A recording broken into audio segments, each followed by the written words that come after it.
There's a common misconception that for high-limit business funding, you can just walk into a bank, pitch your idea, and walk out with cash. In reality, financial institutions reserve premium capital for legally structured entities that have established a clear, documented relationship with them. Over the next 5 minutes, we are going to walk through the exact steps to transition your profile from a sole proprietor into a low-risk corporate entity.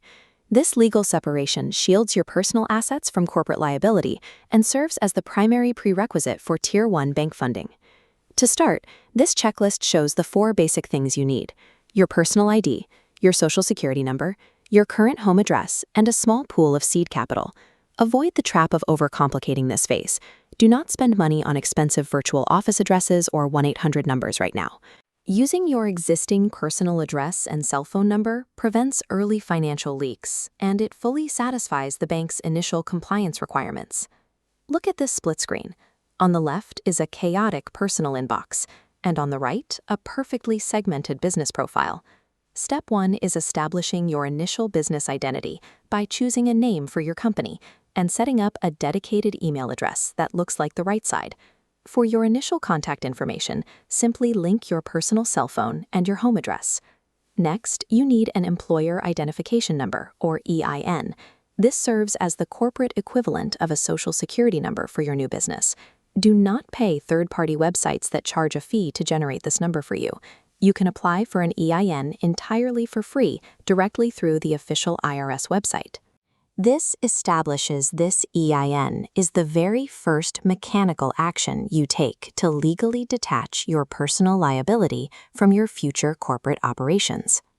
Now, head to your local state government's business portal to file what's called a certificate of formation.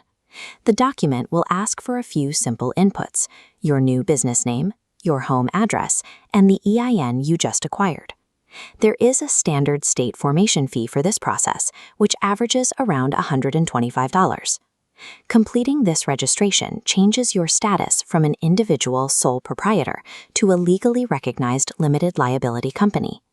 This establishes your corporate shield. It is the non-negotiable legal threshold that every bank requires before they will even evaluate a funding application. With your LLC paperwork, EIN, and personal ID in hand, walk into a small business-friendly bank or credit union.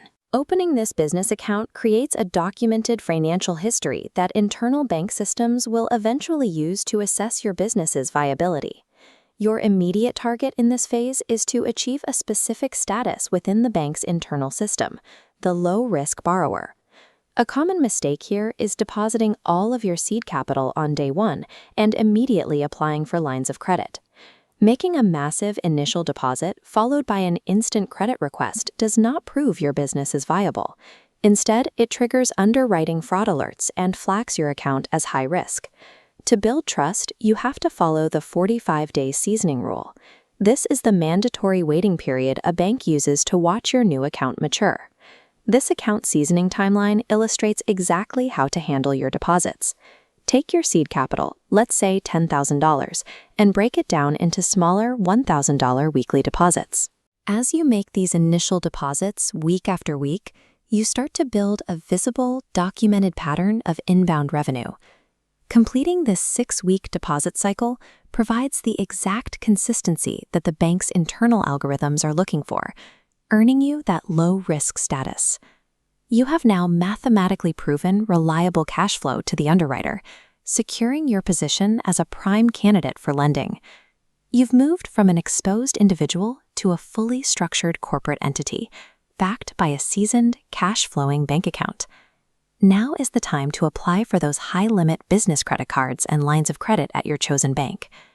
Because of the banking foundation you just established, you can confidently negotiate for Tier 1 funding limits. Check the video description below to download our step-by-step checklist and access the official IRS links to get started. High-limit business funding follows as the mechanical outcome of disciplined corporate structuring and strategic patience.